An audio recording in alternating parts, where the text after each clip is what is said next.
आज हम एक ऐसे ट्रेडिंग कॉन्सेप्ट के बारे में जानने वाले हैं जिसे अगर आप सीख जाते हैं तो आपकी ट्रेडिंग स्टाइल हमेशा हमेशा के लिए बदल जाएगा।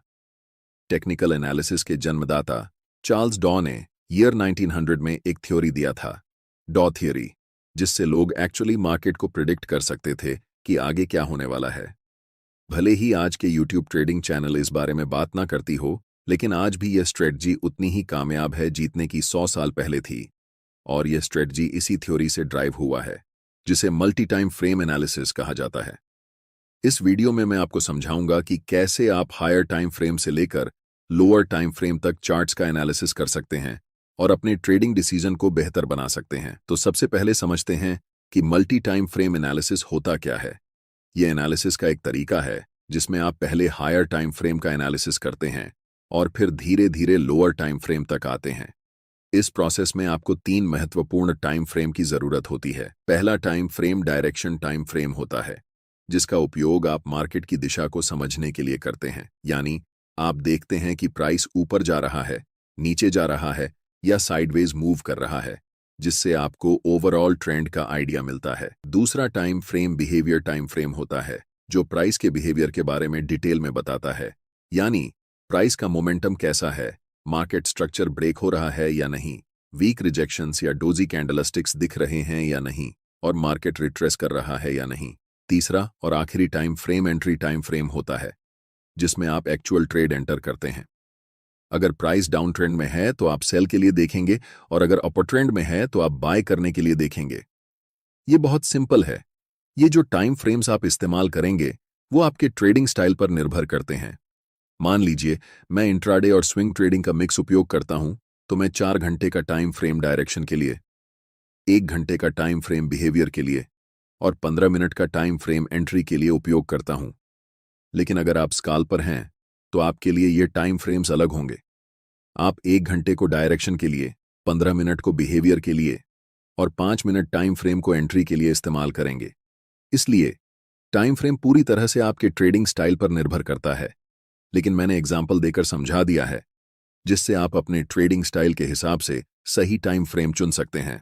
मल्टी टाइम फ्रेम एनालिसिस को शुरू करते हैं, जिसमें हम सबसे पहले 4 घंटे के टाइम फ्रेम को चुनेंगे, ताकि हमें पता चल सके कि मार्केट इस समय किस दिशा में है।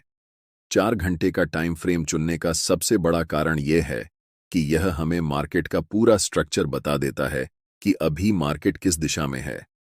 अगर हम 15 मिनट का चार्ट इस्तेमाल करते तो हमें स्पष्ट दिशा का पता नहीं चलता, क्योंकि प्राइस ऊपर नीचे कर रही होती है। इसलिए दिशा को समझने के लिए हमेशा बड़े टाइम फ्रेम पर जाना बेहतर रहता है। आप में से ज्यादातर लोग इस चार्ट को देखकर कंफ्यूज हो सकते हैं कि यहां प्राइस क्या कर रही है और हमें कैसे ट्रेड लेना चाहिए, बाय करना है या सेल करना है, या फिर अभी ट्रेड नहीं करना है। लेकिन यह गलत तरीका है चार्ट्स को देखने का, क्योंकि हम एक इंट्राडे या स्विंग ट्रेडर हैं। हमें बहुत पुराने चार्ट्स को नहीं देखना चाहिए। हमें यह ऑब्जर्व करना है कि हाल के समय में मार्केट की प्राइस कैसे बिहेव कर रही है। अगर हम ऐसा करने लगें तो हमारे चार्ट्स पर बहुत सारे सपोर्ट और रेजिस्टेंस लाइंस बन जाएंगी, जिससे आपका चार्ट बहुत जटिल हो जाएगा और आप ट्रेडिंग डिसीजन नहीं ले पाएंगे। सोचिए, अगर आपके चार्ट्स पर इतनी सारी लाइंस हों तो आप कैसे समझेंगे कि इस समय प्राइस क्या कर रही है। 4 घंटे के टाइम फ्रेम में हमारा चार्ट बिल्कुल स्ट्रॉन्ग अपर ट्रेंड में दिखाई दे रहा है और इस समय प्राइस कंसोलिडेशन कर रही है। इस कंसोलिडेशन जोन का सबसे पहले हम हाई मार्क करेंगे और फिर कंसोलिडेशन जोन का लो मार्क करेंगे। चार्ट्स पर इन दोनों लाइंस को बनाकर हम वेट करेंगे।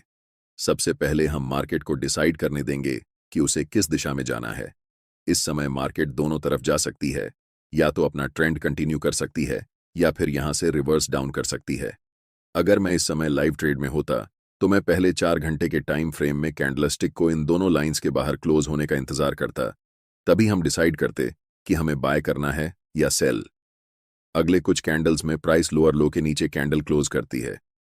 ऐसे समय में ज्यादातर नए ट्रेडर्स सेल पोजीशन में एंटर करते हैं। मैं चाहता हूं कि आप ध्यान से देखें कि इसके बाद प्राइस क्या करती है।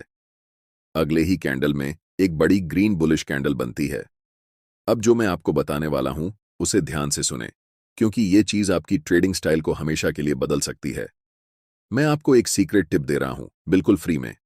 अभी चार्ट्स 4 घंटे के टाइम फ्रेम में हैं और हम देख सकते हैं कि ये एक स्ट्रॉन्ग अप ट्रेंड है। लेकिन जैसे ही हम चार्ट्स को 1 घंटे के टाइम फ्रेम में बदलते हैं तो हमें दिखता है कि प्राइस धीरे धीरे नीचे की तरफ जा रही है। और जब हम 1 घंटे के टाइम फ्रेम को 15 मिनट के टाइम फ्रेम में बदलते हैं तब हमें चार्ट्स पर एक स्ट्रॉन्ग डाउन ट्रेंड दिखता है।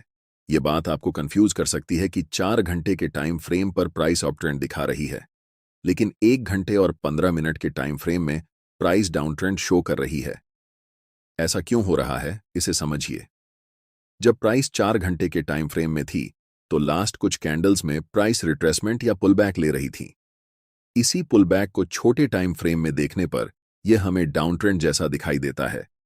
एक बात हमेशा याद रखें, हायर टाइम फ्रेम हमेशा छोटे टाइम फ्रेम के ट्रेंड से ज्यादा मजबूत होता है। इस सिचुएशन में 4 घंटे का टाइम फ्रेम 1 घंटे के टाइम फ्रेम से और 15 मिनट के टाइम फ्रेम से भी ज्यादा स्ट्रांग होगा, और 1 घंटे का टाइम फ्रेम 15 मिनट के टाइम फ्रेम से स्ट्रॉन्गर होगा। इसीलिए हम ट्रेड भी उसी डायरेक्शन में लेंगे जिसमें बड़े टाइम फ्रेम का ट्रेंड चल रहा हो। चूंकि 4 घंटे के टाइम फ्रेम का ट्रेंड अप ट्रेंड है, इसलिए हम बाय पोजीशन बनाने वाले हैं। अभी चार्ट्स 15 मिनट के टाइम फ्रेम में हैं और इस चार्ट्स में हमें तुरंत बाय ट्रेड में एंट्री नहीं करनी है, क्योंकि प्राइस का मोमेंटम अभी भी डाउनसाइड की तरफ ही है। पहले हम वेट करेंगे कि प्राइस 15 मिनट के टाइम फ्रेम में बियरिश से बुलिश ट्रेंड में शिफ्ट हो जाए, तभी हम बाय पोजीशन में एंट्री करेंगे। अभी तक प्राइस हमें कोई सिग्नल नहीं दे रही है कि वह बुलिश होने वाली है, इसलिए हम अभी भी इंतजार करेंगे।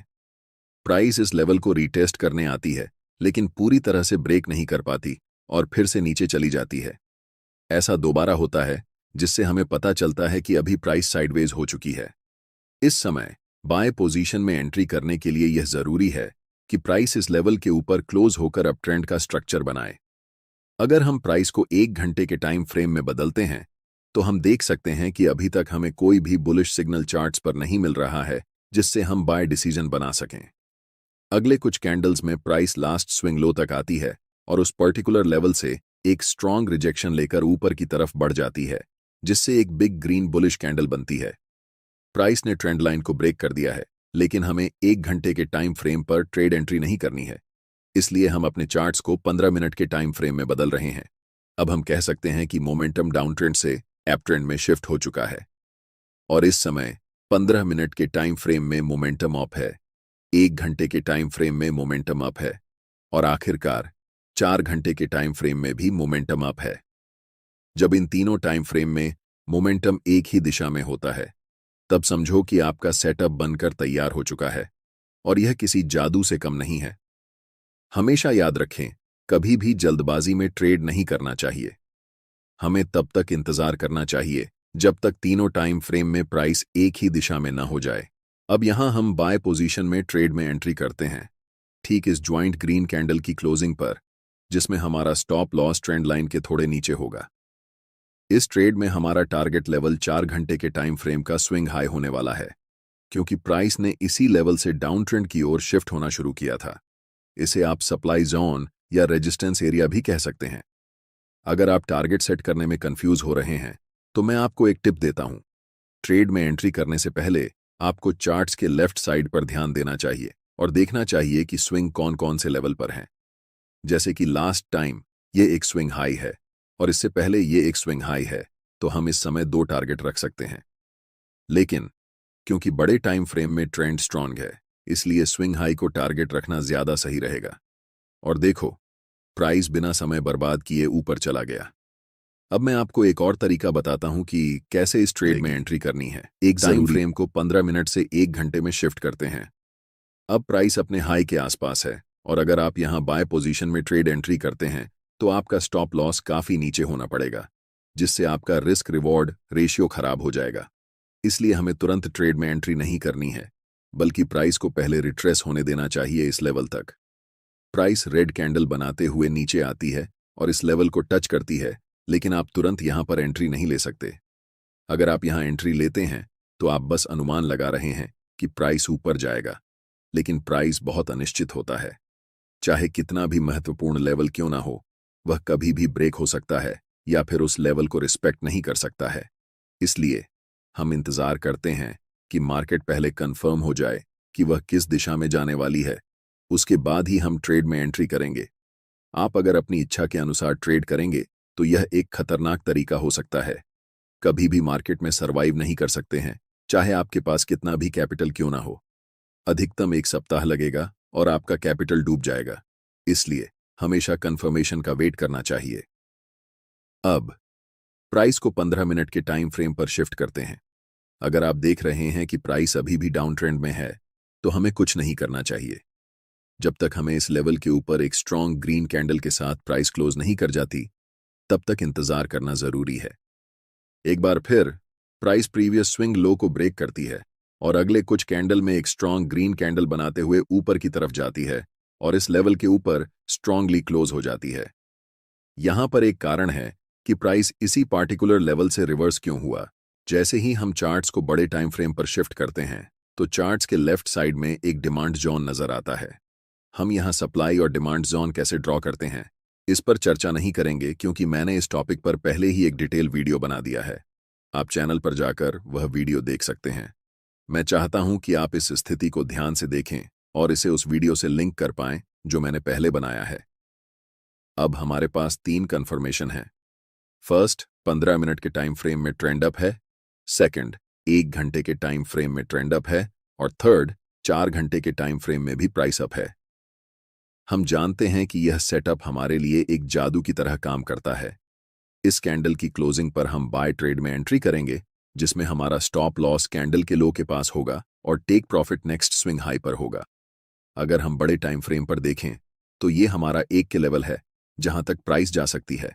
आप देख सकते हैं कि प्राइस वैसा ही करता है, धीरे धीरे मार्केट स्ट्रक्चर बनाते हुए ऊपर की तरफ उस लेवल को टच करती है, जिससे हमारा टारगेट हिट हो जाता है और हम प्रॉफिट बुक कर लेते हैं।